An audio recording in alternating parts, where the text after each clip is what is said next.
Gusto nyo ba ng bago? Alright. Pero luma!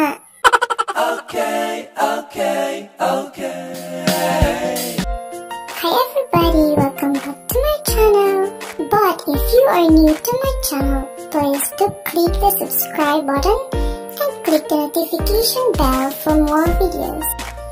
I would like to say a million thanks to all of my subscribers and my viewers. So this time, we will be preparing Minanggahang Isda. So ito ang mga kailangan natin. Isang buong mangga or kahit anong klaseng mangga, pero yung ginamit ko ay Indian mango. Tapos konting luya, asin, suka, at yung piniritong isda.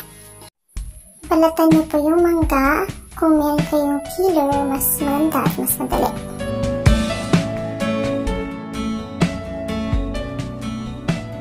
Tapos po, isunod niyo na po yung luya. Kinudkod ko yung mangga, pero pwede rin siyang hiwain ng normal.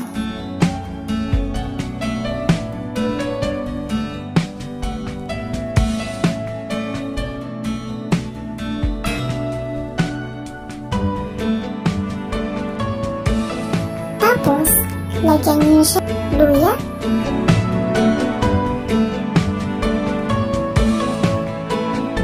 Siya ng asin.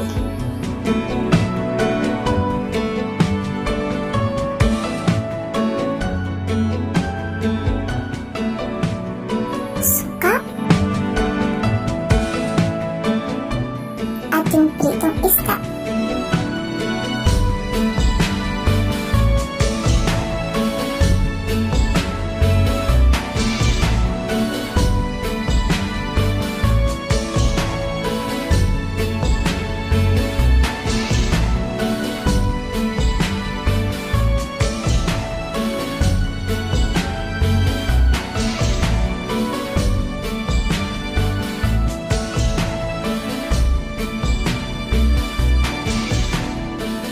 Ayan, tapos na ang ating minanggahang isda. Thank you for watching. I hope you enjoyed the video. And please don't forget to leave a like and comment down below. And please do watch my other videos too. Thank you so much.